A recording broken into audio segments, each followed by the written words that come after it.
오늘은 미래에셋 자산운용 김경록 고문님 모셨습니다. 어서 오십시오. 네, 안녕하십니까. 예. 일단 간단하게 소개 먼저 부탁드릴게요. 예, 뭐 특별히 소개드릴 건 없는데요. 네. 저 미래에셋 자산운용사에서 이제 오래 있다가요. 올해부터 네. 작년 말까지 이제 제가 투자와 연금센터라고 그쪽을 이제 대표를 그만두고 고문으로 있게 되었습니다. 예. 대표를 그만두고 고문으로 하시기에는 지금 보이는 액면가 상당히 젊으시죠? 젊어 보이시는데, 네. 아닙니다. 예. 우리 저기 과장님이 오히려 무슨 말씀을? 너무하시는 하이어리랑 미남이냐 막 이렇게 얘기하시더니 지금 아무 말 대잔치입니다. 텐션 좀 올려보라 그래서. 와.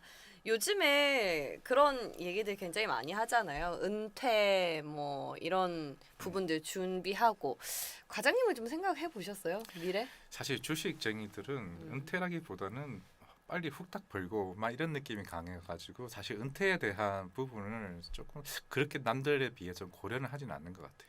후딱 벌고 뭐 후딱 벌고 빨리 나가자. 빨리 나가서 뭐 할 건데요? 평화롭게 놀자. 노는 거? 아, 뭐 하면서 놀 건데? 글쎄 안 놀아봐서 모르겠어요. 맨날 놀아서 모르는 거 아니고요? 아니 그러게 아니 아직은 항상 생각을 아직은 안 하고 있는데 대부분의 친구들은 대부분 그런 것 같아요. 저희 증권사 직원들은 우리 빨리 주식해서 돈 벌어서 나가자 이런 마인드라서 우리가 뭐 퇴직하고 나서 그래서 항상 오늘 오신다고 얘기했을 때 어떤 질문을 드려볼까에 대한 고민도 굉장히 많이 했었어요. 네. 왜냐하면은 저랑 조금은 이제 잘 모르는 분야이기 때문에 저도 그렇습니다. 저도 공부를 하고 있긴 한데 여러분도 지금 같이 보고 계시잖아요. 혹시 인생 2막, 3막에 대해서 좀 고민이 되거나 아니면은 나는 이런 것들을 계획하고 있다라는 거 나눠주시면 오늘 그 부분 좀 편안하게 얘기를 나눠볼게요.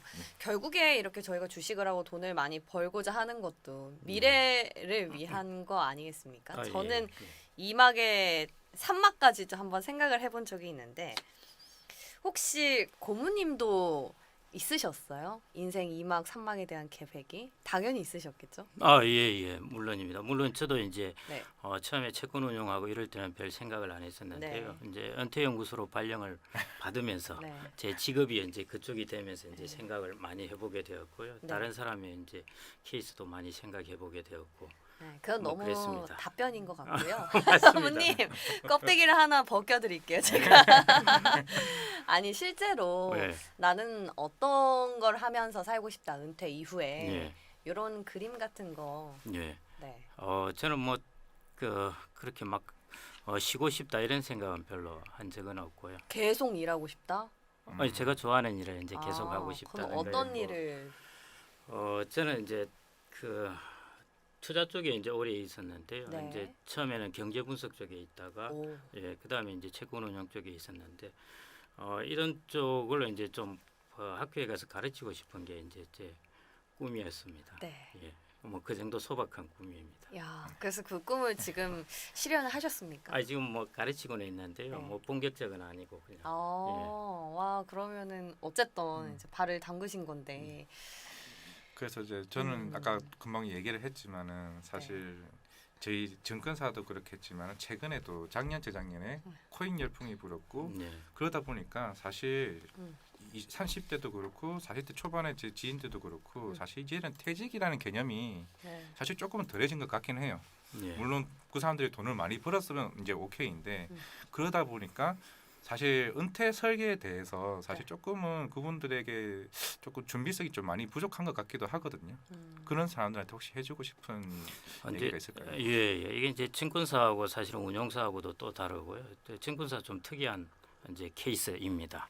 왜요? 빨리 벌고 그리고 실제로 이제 퇴직을 좀 빨리 하는 편이고요. 아, 그래요? 예. 그럼 이제 증권사는 퇴직 얼마 안 남으신 거예요? 저도 취업할 때는 40대 초반에 다들 잘린다고 얘기 들었었어요. 이제 그런데- 얼마 몇 년 안 남았잖아요. 그런데 정년까지 하시는 분들 많더라고요 주변에. 정년이 몇 살이에요? 60세. 60세? 해봐야 이제 20세밖에 안 남은 것 아닌 같은데 것 같은데. 지금 그래서 은퇴 준비로 지금 돈돈 오신 거 아니에요? 고정인가요? 네, 이제, 네. 예. 그래서 이제 너무 이렇게 짧게 보시지는 말고요. 좀 이렇게 길게 보시는 게. 네, 뭐 어차피 저랑 결혼할 거 아니니까 뭐 상관없습니다. 언제 퇴직하던 예. 예. 네네 고모님 뭐 말씀하고 계시죠? 아니 그래 아까 증권 되게 빨리 이제 그 저 시각을 너무 이렇게 다 전부인 양 생각하시지 말라고 이제 좀 아. 말씀을 드리고 싶고요. 그 아까 코인 말씀하셨는데 네네. 그래서 파이어족 이런 이야기가 많이 나오지 않습니까? 이제 그 Financial Independence Retire Early 이거 약자가 파이어족이지 않습니까? 이제 빨리 돈을 벌어서 이제 퇴직을 빨리 하겠다 하는 것인데요. 퇴직하고 나서 사실은 뭐 하실 건가 이제 저도 여쭤보고 싶은데 돈을 네. 빨리 벌고 한데 그것도 이제 문제입니다. 사실은 이제 뭐 앞으로 뭐 한 45세 퇴직한다 그러면은 앞으로 한 60년 정도는 뭘 다른 걸 하셔야 될 텐데. 그죠. 100세 예, 시대니까. 예. 그래서 이제 그런 부분을 좀 길게 보시는 게 좋을 것 같고요. 제가 이제 제일 중요한 게 사실은 지금 100세 시대, 100세 시대가 너무 흔한 말이 되어 버렸고요. 네. 이걸 이제 실감하는 게 중요합니다. 말은 아무나 하는데 네. 이게 정말 어떤 것인가 하는데 제가 요즘 단체에서 이렇게 이제 부고를 받아보면요. 네. 여성분들은 대부분 95세 전후이시고요. 작년에 한 세 분 정도가 101세, 103세, 106세 어머. 뭐 이렇습니다. 네. 그분들이 다 1920년대생들이시거든요. 그러니까 뭐 1980년대생 뭐 이런 분들 뭐 심지어 나가면 90년대생 네. 이런 분들은 훨씬 다른 거죠. 예, 그래서 이제 우리가 이전에 이런 말이 있지 않습니까? 이제 1년을 계획을 하면은 농사를 짓는 게 좋고 10년을 계획을 하면은 나무를 심는 게 좋고 100년을 계획을 하면은 사람을 기르는 게 좋다 하는 것인데요. 이 계획 기간을 어떻게 잡느냐에 따라서 참 자신이가 뭘 할까 하는 게 되게 이제 차이가 나게 됩니다. 그러니까 제일 중요한 거는 정말로 이게 100세 시대라는 걸 자기가 뼈저리게 느끼고 맞아요. 그다음에 계획을 하는 것. 그게 이제 중요하지 않을까 생각되는데요. 네. 저도 이제 파이어족 뭐 이런 이야기들을 보면서 물론 이제 파이어족으로 성공할 확률은 아주 낮습니다. 예. 뭐 100명이 뛰어든다면은 뭐 5명 이내 정도일 텐데요. 그 이제 버트 마케일이 이제 말케일이 그런 이야기를 했었죠. 투자라는 것은 이제 그 장기적으로 확실하게 돈을 버는 것이라는 이야기를 했습니다. 그렇게 본다면 이제 코인이나 이런 투자는 장기적으로 확실하게 돈을 버는 것이라기보다는 단기적으로 낮은 확률로 돈을 벌 수 있는 길인데요. 그래서 이제 이 100세 시대에는 투자를 좀 더 장기적으로 확실하게 돈을 버는 길 이렇게 좀 정의를 하시고 네. 준비를 하시는 게 좋지 않을까 그렇게 생각이 됩니다. 오늘 굉장히 좋은 말씀이에요. 지금 큰 그림을 그려야지 사실 우리가 오늘 하루하루 일하는 의미가 있잖아요. 네. 저희가 맨날 사실 주식 시장에 갇혀 있다 보니까 너무 하루의 일이비하고요. 예. 큰 그림 숲을 보기보다는 맨날 이제 나무에 연연해서 도대체 이제 미래에 대해서 생각할 겨를이라고는 없이 바쁘게 돌아가는 시장인데 여기 지금 댓글창에 백수님도 들어와 계시고요. 네. 네, 앞으로 왜 우리가 직업을 갖고 왜 오늘 이렇게 힘든 출근길을 힘든 몸을 이끌고 가야 하는지 거기에 대한 해답을 좀 찾아가시면 좋겠습니다. 자, 20대 100세. 중반 예? 아니 댓글에서 20대 중반인데 노후 준비 언제부터 해야 되냐? 지금부터 저는 해야 된다고 봐요. 그래요. 저 저는 30대 초반부터 전 시작했는데 그나마 보험 들고 하는 거는 보험이요? 네, 보험 아니 많이 들었는데 보험은 저는 보험은 노후 준비 오늘 고모님이랑 얘기할 네. 급은 아닌 것 같습니다. 네. 네. 그러면 이제 안 그래도 20대 분이 지금 네. 말씀해 주셨는데 20, 30대 저 같은 20, 네. 30대와 예, 예. 우리 과장님 같은 40, 네. 50대의 준비는 조금 다를 것 같아요. 근데 네. 궁금한 건 그 결이 다른 건지 음. 아니면 시작이 이미 늦었다고 봐야 되는 건지. 아니요 전혀 그런 건 아니고요. 그래요? 예. 이제 저 이전에 우리가 학교 기금이라는 게 있지 않습니까? 네네. 그런데 기금을 늘릴 수 있는 제일 좋은 방법은 뭐냐면 기부금을 많이 받는 겁니다. 기금을 잘 운용하는 것보다 더 중요한 게 기부금이 많이 들어오는 것이거든요. 그거와 마찬가지로 우리가 노후 준비를 하는데 제일 중요한 것은 저축을 잘해서 자산 운용을 하는 것도 중요하지만은 저축을 잘하는 것도 중요합니다. 맞아요. 예. 그러니까 결국에 이제 노후 자산 운용을 노후 준비를 하는 것은 하여튼 죽었다 깨어나도 이 세 가지 방법뿐입니다. 저축을 얼마나 하느냐, 네. 예. 그다음에 언제까지 일을 하느냐, 음. 예. 그다음에 저축한 돈을 어떻게 잘 효과적으로 운영을 하느냐. 이 세 가지 외의 방법, 이 세 가지 외에는 없습니다. 그런데 그 중에 아마 제일 중요한 것을 찾으라면은 내가 저축을 많이 하고 그 기간을 늘리는 것, 그게 제일 중요한 부분이죠. 마치 우리가 기금을 잘 운영하는 것보다 기부금이 잘 들어오게 하는 것이 중요한 것처럼 결국 저축액을 늘리려면은 20, 30대 같은 경우는 이제 좋은 직장을 가져야 되는 거죠. 좋은 직장이라는 것은 뭐 20, 30대 기준으로는 이제 소득이 많은 직장, 뭐 그것을 오래도록 가질 수 있는 것, 그게 좋고요. 그다음에 이제 20, 30대 당장이라기보다는 대부분 직장에서의 승부는 한 40대 중반에 납니다. 그러니까 20대, 30대는 다 비슷해요. 다 대리고 다 과장이고 뭐 그다음에 승진에도 다 비슷하게 올라가는데요. 이제 40대 중반부터 이게 쫙 차이가 나기 시작합니다. 그때부터 이제 점프하는 사람이 있고 계속 평행성을 달리는 사람이 있고 그렇게 되는데요. 그 20, 30대는 이제 그런 걸 준비하는 게 좋습니다. 이제 40대 중반 같은 경우 예를 들자면 이런 거죠. 뭐 나에 대한 투자를 하는 것, 내가 열심히 공부하고 이런 것도 중요한 것이고요. 네. 그다음에 내 주변에 네트워크를 잘 만들어 놓는 것. 인맥. 예. 40대 중반 정도 가면 이제 그런 게 중요해지기 시작하거든요. 중요한 일들을 뭔가를 결정을 위에는 이제 중요한 일들을 뭔가 해결을 해야 되는데 그런 것들을 하려면은 이제 주변에 인맥이 좋다든지 그것도 자기의 자산 중에 하나입니다. 그러니까 20대는 저는 이제 20대 무조건 이게 한 예를 들자면 이런 거죠. 예를 들어 내가 친구들한테 커피를 얻어 마실 거냐, 내가 친구들에게 커피를 사줄 것인가. 20대예요? 예. 저는 20대는 후자를 하라고 말씀을 드리고 싶거든요. 아, 사주라. 예. 미래를 위해 투자를 하라. 그렇죠. 예. 그런 거죠. 자꾸 친구들한테 커피를 얻어 마시면은 친구들이 안 만나려 그러거든요. 그렇기 때문에 네. 자기가 이렇게 사주면서 20대 때는 자기가 공부도 많이 하고 그다음에 주변에 좋은 친구도 만들어 놓고 해야 됩니다. 20대 때 만들어 놓은 친구들이 40대, 50대까지 영원히 갈 수가 있기 때문에요. 그래서 그런 것들. 그러니까 20대는 향후 40대, 50대 때를 대비해서 자기 자신한테 많이 투자를 하고 그리고 이제 직장을 좋은 것을 갖게 되고 좋은 직장을 가지려고 노력하고 뭐 열심히 공부해야 되는 거죠. 이제 그런 것들이 아마 20, 30대 제일 중요하지 않나 생각이 되고요. 40, 50대는 이제 중요한 부분이 그렇습니다. 40, 50대 소득이 점프를 하거든요. 이제 네. 40 중반, 50 가면은 사실은 우리나라에서 소득이 제일 높은 게 45세에서 한 50대 초반 사이 정도가 소득이 제일 높고요. 그 위에는 이제 사장으로 올라가면 높아지지만은 그 위에는 비슷하게 갑니다. 근데 40대 중반, 50 초반 가면은 이 소득이 앞으로 한 10년 동안 영원할 거라는 생각을 하게 됩니다. 근데 그러다 보니까 이제 지출도 늘리게 되고 하는데요. 근데 제일 자산 운용을 하고 그다음에 자기의 이제 개인들의 재무 관리에 제일 중요한 시기가 바로 그 시기입니다. 40대 중반, 50 초반에 그때 이제 교육비 많이 들어가고 자녀가 있어서요? 예. 그러다 보니까 그때 막 지출이 많이 생기게 됩니다. 이 습관을 해서 40대 이제 저축을 많이 안 해놓게 되면은 뒤에 가서 이제 좀 어려워지는 거죠. 그래서 40대 이제 소득이 많아질 때 그때를 이제 저축도 늘리고 자산 운용도 잘하고 왜냐하면 30대부터 돈을 쭉 모아온 게 40 중반 되면은 좀 쌓여 있습니다. 근데 이거를 뭐 매년 10% 수익률로 운영한 사람하고 매년 2% 수익률로 운영한 사람하고는 천양지차죠. 매년 2%로 운영한 사람은 한 36년이 있어야 이게 2배가 되는데요. 10%로 운영하면 7년만 돼도 2배가 되게 되거든요. 그래서 이때는 이제 쌓여 있는 자산을 잘 운용을 할 수 있는 그게 이제 중요한 때가 되고요. 네. 예. 근데 고모님이랑 저랑 좀 반대로 생각했던 것 같아요. 저는 20, 30대에 예. 돈을 굴리고 예. 40, 50대는 본격적으로 예. 이제 지출이 많아지는 뭐 자녀도 있고 예. 가정이 생기잖아요. 예. 그렇게 생각했는데 지금 20, 30대 꾸준히 모은 거를 40, 50대 운용을 잘하라는 거잖아요. 맞습니다. 예. 20, 30대는 수익률을 100% 내도 돈 늘어나는 액수가 적습니다. 돈이 적기 모아놓은 때문에. 돈이 없으니까 시드가.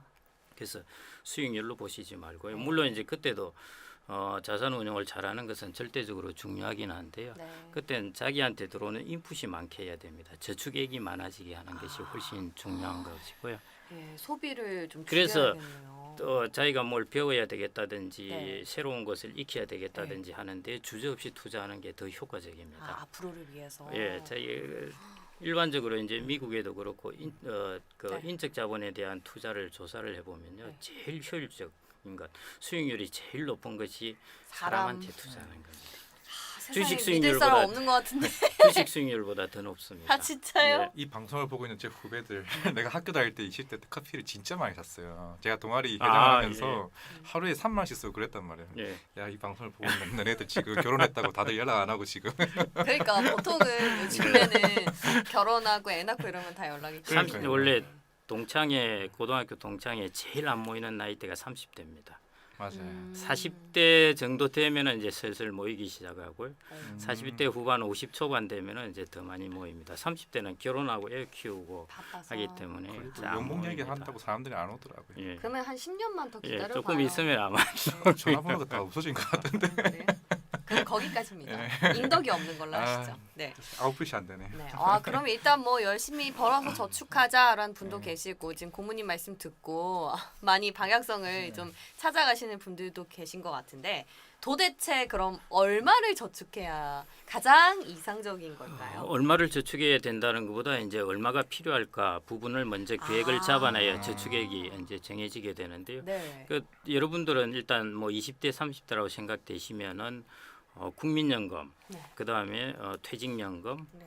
그다음에 연금저축이라고 있죠. 네. 이것만 세액 공제되는 것, 이것만 이제 그 풀로 다 들어도 네. 예를 들어 국민연금 같은 경우는 9%이고요. 퇴직연금 같은 경우 8.33%니까 이것만 해도 17.3%를 이제 저축을 하는 것이고 여기에다가 이제 700만 원 세액 공제되는 IRP나 그다음에 연금저축 이것까지 하면은 거의 자기 소득의 한 20에서 25%, 20, 30대는 그렇게 저축하는 셈이거든요. 이거는 근데 그 예. 정직원일 경우에는 그냥 알아서 자동으로. 떼지는 거 아니에요? 월급에서? 그렇죠. 네. 그래도 자기는 이제 회사가 4.5를 대주니까 그렇긴 하지만 실질적으로 자기한테 들어오는 돈을 생각하면은 그 정도 저축을 하고 있다는 셈입니다. 이제 모르고 있는 거죠. 그렇죠. 예, 원천 징수를 하니까 나는 네. 뭐 이게 맞아요. 저축을 안 한다고 생각하는데 네. 실질적으로 저축을 하고 있는 셈이거든요. 네. 아, 지금 어린이님이 네. 질문 주셨는데 제가 잠시 후에 그 부분 여쭤볼 네. 거고요. 국민연금 관련해서는. 네. 근데 만약에 요즘에는 사실 정직원보다 예. 뭐 프리랜서라든지 네. 지금 우리 작가님 솔깃할 거예요. 네. 뭐 이런 뭔가 정규직 이외 잡의 개념들이 늘어나서 예. 그런 부분들은 그러면은 예. 고모님 말씀하신 국민연금, 퇴직연금, 연금저축은 예. 따로 들어야 돼요? 아니면 이에 준하는 어떤 저축을 그냥 하면 될까요? 네, 그 요즘 이제 기 이코노미가 자꾸 커지면서 네, 이제 네. 그런 문제가 생기는데요. 그래도 여전히 세액 공제는 가능하니까 연금저축 같은 경우는 당연히 들어야 되고요. IRP 연금저축, 국민연금은 이제 지역 가입자로 충분히 들 수 있으니까요. 네, 네, 그거- 그거는 반드시 의무 가입이기 때문에 들어야 됩니다. 의무긴 한데 근데 일본 같은 경우나 이제 네. 다른 나라들 보면요, 노후에 사실은 주춧돌은 연금입니다. 그래서 이제 지금 20대 같은 경우에는 이제 국민연금 적립금이 2057년, 2060년 사이에 이제 고갈된다니까 거기에 대한 네, 이제 맞아요. 불신이 좀 있긴 한데요. 네, 지금 90년생부터는 못 받는다 연금을 예, 이런 예. 얘기 있잖아요. 연금을 못 받는 건 아니고요. 연금을 이제 운영하는 방식이 달라지게 됩니다. 덜 지금까지는 이제 네. 자기가 내놓은 것을 자기가 운용을 하고 그 다음에 또 일부 보조를 해주고 이런 식으로 해서 이제 받게 되는. 그래서 지금 적립금이 뭐 1,000조 이렇지 않습니까? 근데 이제 적립금이 다 이제 그 고갈이 되게 되면은 지금 예를 드신 분들이 한 60세대였다 하면은 그때 이제 20대 30대들이 이제 보험료를 내서 그걸 바로 받게 되는 방식으로 바뀌게 되는 거죠. 지금 서구 같은 사회 같은 경우는 거의 다 그렇게 바뀌었습니다. 이제 그러니까 그게 부가 방식이라고 그러거든요. 그럼 저희가 낸 거를 저희는 예. 저희가 나중에 나이가 들었을 때는 미래 세대가 낸 거를 바로 그렇죠, 받게요. 맞습니다. 예. 그럼 만약에 그분들이 안 내면 어떡해요? 그래서 이제 그거는 사회적인 계약을 맺는 것이죠. 이미 국민연금이라는 것은 사회 계약이 맺어지게 돼 있는 것입니다. 그래서 제가 보기엔 뭐 나중에 이 부분도 키 이슈가 핫 이슈가 될 것 같고요. 인구수가 줄어들 수도 그러니까. 있고. 그렇죠. 예. 베이비 그래서 부스를 연금 가지고. 전쟁이 아마 지금도 이미 연금 전쟁이 사실은 좀 벌어진 셈이고요. 네. 이제 사회적 타협점을 계속 찾아가야 될 것 같습니다. 아, 그러더라도 네. 내야 한다. 연금은. 예, 그 의무가입이기 때문에 내야 되고요. 국가에서 그리고- 나온 건 아니시죠? 예. 그리고 이제 이런 부분이 일본이나 이런 쪽 사회에 이제 그 노후 빈곤이 많지는 않습니다만은 노후 파산이나 이런 쪽에 이런 사람들을 주로 보면은 연금 가입이 거의 안 돼 있는 사람들입니다. 보통 연금 가입을 안 하면 자기가 스스로 저축을 잘 할 것 같은데요. 사람들이 그렇게 잘 안 됩니다. 안 되죠. 눈에 보인 것을 쓰게 되고요. 그쵸. 그러다 보니까 근데 연금이라는 것은 강제로 이제 가입을 하게 되고 그 다음에 찾고 싶어도 마음대로 못 찾게 만들어 놓았습니다. 네. 그런 것 때문에 자기가 좀 불편하지만은 이걸 가지고 한 30년, 40년 지났을 때 이제 목돈으로서 노후를 준비해 주게 하거든요. 아까 이제 보험 쪽을 막 좀 드신다고 그랬는데 이제 그 중에 변액연금 보험이라고 또 있습니다. 그게 한때 되게 유행했다가 또 한번 이제 수수료 많고 수익 안 좋고 해서 인기가 또 없어졌다가 요즘은 이제 또 이제 고령 사회가 되면서 인기가 있어지는데요. 제가 이제 그 변액연금 보험을 여러 개 가입했다가 하나를 이제 한번 해지를 해봤습니다. 네. 처음으로 해지를 했는데요. 해지를 한번 해보니까 다른 모든 게 정말 다 해지하고 싶더라고요. 그러니까 무슨 말이냐면은 강제적으로 뭔가를 하지 못하게 해놓는 것 이게 이제 노후 준비에서 되게 중요한 부분입니다. 자기 스스로를 이제 오디시우스 이야기가 그런 게 있지 않습니까? 고향으로 돌아가면서 사이렌에 부르는 노래 소리는 듣고 싶고 배는 파산되지 않게 하기 위해서 자기를 묶어놓는 게 있습니다. 자기를 돛대에 묶어놓거든요. 연금이라는 거는 그런 겁니다. 이제 노후 준비의 유혹에서 자기를 묶어놓는 수단이기 때문에요. 그래서 일단 세액공제되는 연금저축은 확실하게 실효 수익률이 높습니다. 실효 수익률이 높다는 것은 세금 감안하고 하면은 수익률이 훨씬 높고요. 만일 세액공제로 돌아오는 돈을 다시 여러분들이 연금에 투자한다고 하면은 그 복리 수익률로 따지자면 훨씬 수익률이 높습니다. 그러니까 그거는 수익률 자체가 실효 수익률이 높으니까 반드시 하시는 게 좋고요. 그래서 연금의 삼총사는 준비해 놓으신 게 좋고 그다음에 이제 향후에 이제 부가식 연금 제도가 어떻게 되느냐 부분인데요. 향후 이제 30년, 40년 후의 일이죠. 30년, 40년 후의 일은 어떻게 될지 모릅니다. 예. 그래서 그리고 그러면 어떻게 해야 되느냐? 지금 20대, 30대 분들이 정치적 과정을 통해서 만들어 나가셔야죠, 이제. 야나 정치적 과정 이런 거 싫다 뭐 이렇게 하는 게 아니라 이 과정을 통해서 이제 만들어 놓아서 자기들의 노후도 어느 정도 보장받게 챙겨야지. 그렇게 만들어 놓아야 됩니다. 맞아요. 미래는 만들어가는 거라고 그러지 않습니까? 예. 진짜 우리가 근데 그럴 나이가 된 것 같아요. 옛날에는 어른들이 다 해주시겠지 했는데 이제는 네. 저희가 소리를 내지 않으면 그런 권리들을 조금씩 잃어가게 되는 것 같습니다. 맞습니다. 네. 예. 저는 그래서 자꾸 안 좋은 것만 자꾸 왜냐면 저도 아까 변액보험을 들고 있거든요. 네. 하필 또 미래에셋 걸로 항상 뭔가 한 달에 한 번씩 와요. 막 연락이 뭐 수익률에 대해서 이걸 해지를 하면 내가 얼마 받을 수 있나. 그러니까 모르겠어. 이게 내가 지금 나한테는 없다고 지금 생각하고 있어서 항상 빠져나가는 거기는 한데 그러니까 고모님께서 얘기하셨던 것처럼 이게 과연 나한테 실효가 될까라는 생각이 계속 이제 드는 것 같습니다. 일단 연금을 근데 내면은 못 받을 건 아니잖아요. 그렇겠죠. 예. 이 방송이 지금 길이길이 남을 수도 있습니다. 예.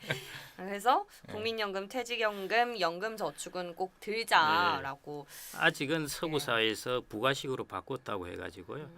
그걸 못 받고 뭐 그러지는 않습니다.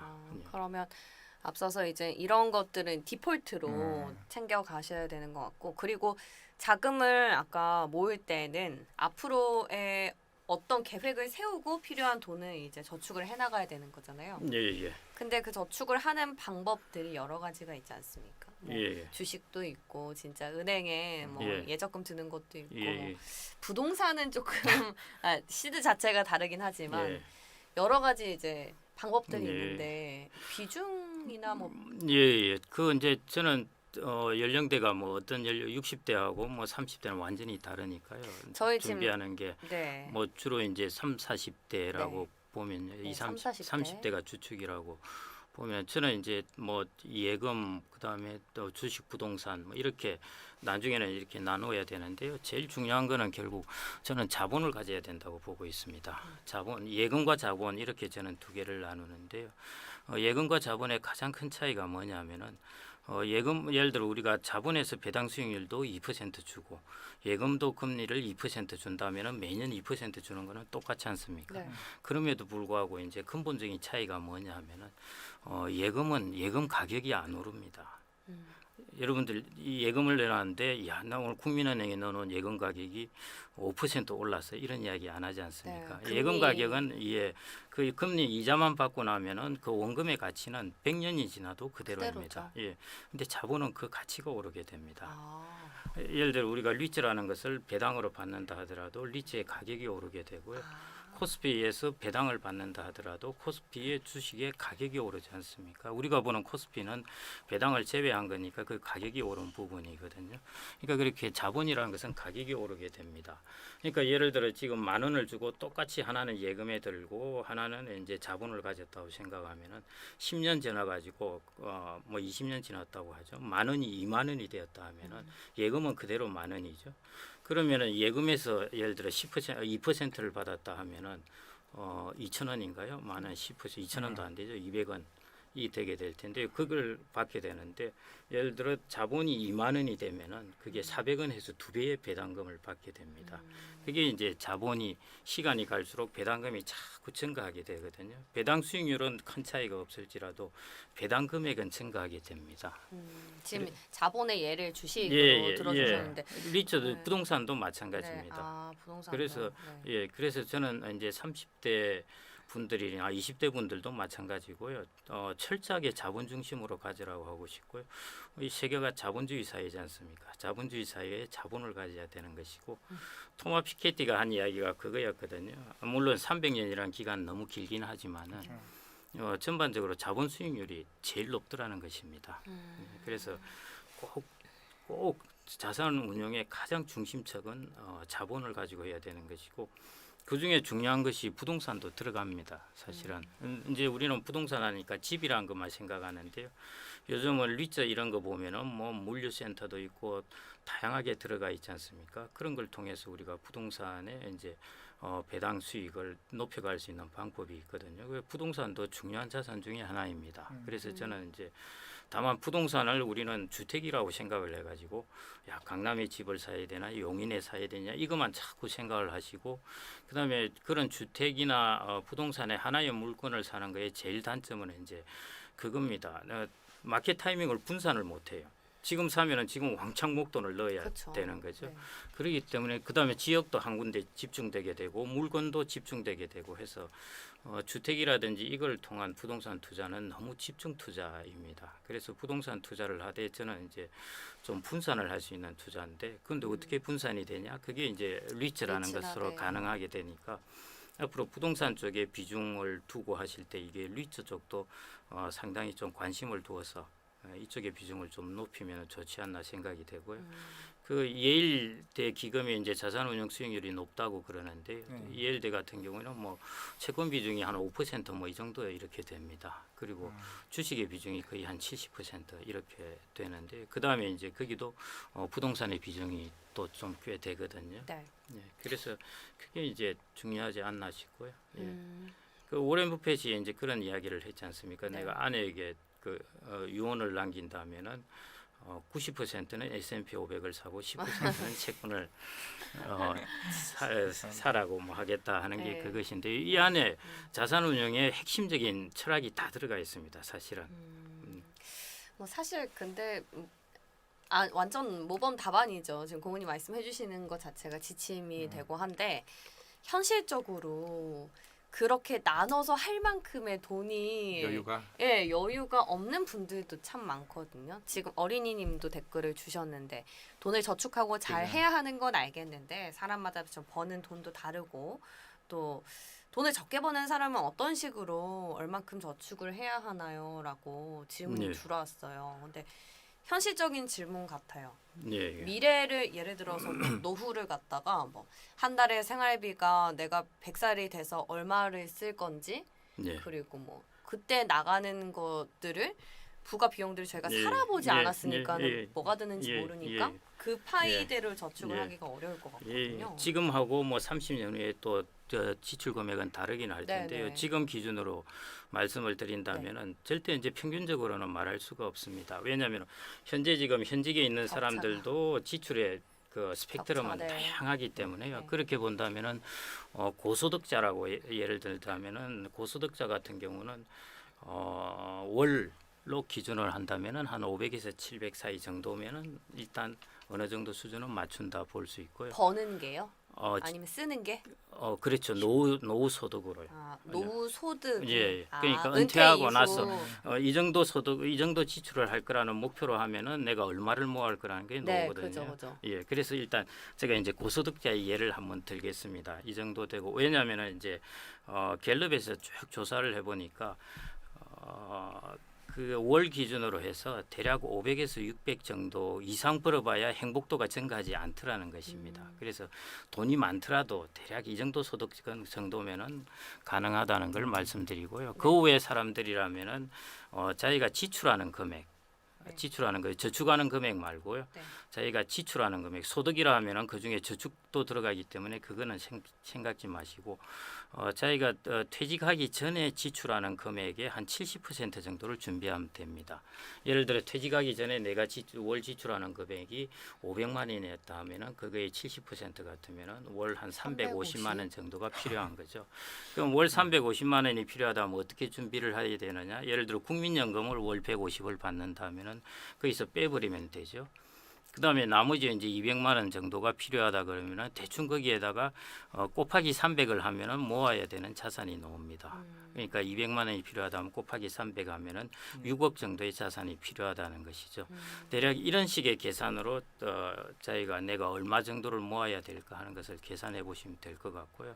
그다음에 뭐 최저 얼마냐 이런 부분은 이제 도시와 또 이제 농촌과 이제 생활비가 다르긴 한데요. 막 매년 변합니다. 이게 불과 뭐 한 10년 전만 하더라도 뭐 100만 원 샀다가 지금 200만 원 정도가 이제 쑥 넘어버렸거든요. 그래서 그거는 이제 지출 금액 수준은 사실은 자기의 라이프 스타일에 따라 너무 다릅니다. 너무 다르기 때문에 제가 일률적으로 말씀드릴 수가 없고요. 그럼 어쨌든 지금 지출의 70%를 퇴직 전 지출입니다. 네, 퇴직 전. 네, 퇴직 그리고 전. 그래서 지금 지출이라고 하셔도 자기의 지출 금액을 생각하셔도 안 되는 거죠. 예를 들어 30 초반인 분이 지금 지출하는 거하고 그분이 50 후반에 됐을 때 지출한 금액하고 완전히 다릅니다. 그럼 우리 어떻게 미래를 계획해요? 설계해요?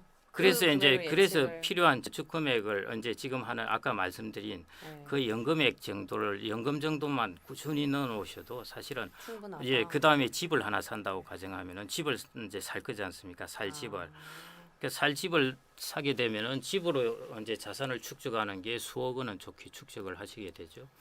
그다음에 이제 연금으로 하는 것 하게 되고 거기에다가 맞벌이를 하게 되고 하면은 대충은 만들어질 수가 있습니다.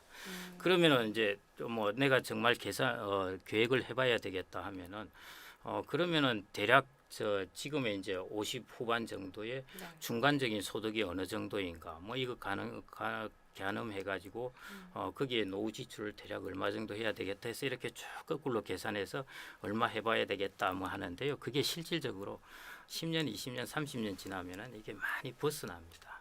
그러니까 정확성이 많이 떨어진다는 것이죠. 네. 떨어진다는 것이기 때문에 제가 말씀드린 이 세 가지 저축과 주택 이 부분만 꾸준히 일단 한 30대가 지나가실 때까지 40대 중반 되실 때까지 이 세 가지만 꾸준히 해놓으셔도 되고요. 그다음에 중요한 거는 연금을 뭘로 운용하느냐는 것이거든요. 이게 이제 제일 핵심적입니다. 연금하면은 다 똑같은 게 아니라 어떤 사람은 연금저축이나 자기의 퇴직연금을 투자자산으로 운용을 하는 사람들이 있고 그다음에 이제 예금으로 운용하는 사람이 있습니다. 거기에 따라서 한 20년 지나면은 금액이 차이가 많이 나게 되거든요. 운용 수익에 따라서요. 그래서 이제 첫 번째는 세 가지에 해당되는 연금을 충실하게 넣는 것이 중요하고요. 네. 세액 공제되는 것들, 그다음에 퇴직연금 이런 것들 하고요. 중간에 찾지 마시고, 예, 그게 이제 제일 첫 번째 중요한 부분이고 두 번째는 이 연금을 무엇으로 운용하는가 하는 것. 이 두 가지 의사 결정을 제대로 잘 하셔가지고 이걸 꾸준히 실천만 하셔도 노후 준비의 상당 부분은 될 수 있다고 보시면 될 운용 것 방법은 같습니다. 본인이 선택을 하는 건가요? 그렇죠. 연금저축은 철저하게 본인이 선택을 해야 되는 거죠. 연금 IRP도 저축을? 그렇고요. 예. 퇴직연금 같은 경우는 이제 자기가 선택해야 되는 DC형이 있을 수 있고 그렇죠. 회사에서 임금 상승률만큼 올라가는 DB형이 있을 수도 있는데요. DB형 같은 경우는 뭐 자기가 손댈 게 없습니다. 그런데 DC형 같은 경우는 철저하게 자신이 운용하는 운용 수익에 따라서 달라지게 되기 때문에 그 운용을 어떻게 하느냐 하는 것도 되게 중요한 부분 중에 하나입니다. 오늘은 사실 전체적인 이야기에 전체적인 느낌에 대해서 알고 가는 정도고 다음에 한번 더 모셔가지고 구체적인 내용을 좀 들어봐야겠네요. 화진 과장님 집중도가 어느 때보다 높다고. 왜냐면은 아까 45세까지 하는데 사실 뭘 45세까지요? 그거 이제 그 비중을 차지했을 때 저는 이제 사실 제가 버는 거에 비해서 사실 뭐 카드 값이나 사람들 만나고 하다 보니 이게 그거에 대한 한순위 그게 계속 없는 것 같아요. 계속. 그러니까 아까 20대부터도 저는 항상 사람들 관리를 하고 뭐 30대에도 어떻게 보면은 사람들 만나면서 하는 쓰는 비용이 사실 골프를 하든 뭐 자동차를 쓰든 그래서 연금 저축 저도 연금 저축이 있기는 한데 아까 뭐 고모님께서 말씀했던 그 비중만큼은 속으로 아까 들으면서 나는 라이프 스타일을 바꿔야 되나 이 생각을 좀 그래서 좀 지적을 좀 하고 있었어요. 죄송합니다. 내가 지금 잘못된 삶을 살고 있었나? 예, 그 생각 조금 했었습니다. 지금 고모님은 혹시 투자하고 계신 거 있으세요? 이제는 이 이막을 이제 실행하실 때니까 이제 투자나 저는 이런 이제 건 지났나? 퇴직을 하게 되면 IRP로 다 퇴직연금이 넘어오게 됩니다. 아, 그 전에 이제 저희 연금저축도 있는 것이고요. 네. 예, 그래서 저는 뭐 기본적으로 저 자산에는 예금은 뭐 거의 없다고 보시면 될 것 같고요. 이제는. 예, 네. 이전에도 그랬습니다. 예. 그리고 뭐 마찬가지이실 것 같은데요. 네. 지금 뭐 IRP로 넘어온 것은 아무래도 저는 이제 아까 말씀드렸지 리처 부분을 많이 중심으로 운영을 하고 있고, 네. 예, 이제 주식도 해야죠. 저는 그래서 저는 뭐 저희 운용 자산은 대부분 이제 자본이라고 보시면 될 것 같습니다. 네, 알겠습니다. 자, 오늘 수견을 지낼 시간. 이하진이 수견이지. 네, 아니 그래도 출근길이 늘 무겁잖아요. 네. 이 발걸음을 좀 가볍게는 못해도 이 무거운 거를 딛고 가야 하는 어떤 목표, 유종의 미를 거두기 위한. 죄송해도 무겁게 말씀드리려고 그런 건 아니 아니고, 아닙니다. 아니 내용 너무 자체가. 사실은 너무 걱정을 많이 하시는데요. 네. 우리나라에 주택연금 제도도 있거든요. 그래서 노후에 주택연금하고 그다음에 맞벌이 하시고 그러면은 뭐 결혼 안 하신 분도 있을 테니까 그거는 또 차치하고 결혼하셨다면은 네. 맞벌이 하시고 그다음에 주택 마련하시고 그다음에 각자 맞벌이 하면서 아까 말한 그 연금을 충실하게 되면은 노후 준비는 충분히 가능합니다. 예. 마지막 위로의 말씀. 위로 그게 사실입니다. 전 아니 너무 자꾸 협박을 하는 것 같아서 그런 게 아니고요. 그 부분만 충실이 되면은 주택연금으로 통해서 지금 70세부터 나올 수 있는 돈은 월 한 3,400원 받을 수가 있거든요. 주택을 가진 분들은. 네, 맞아요. 예, 그래서 주택도 자기가 축적한 자산입니다. 네.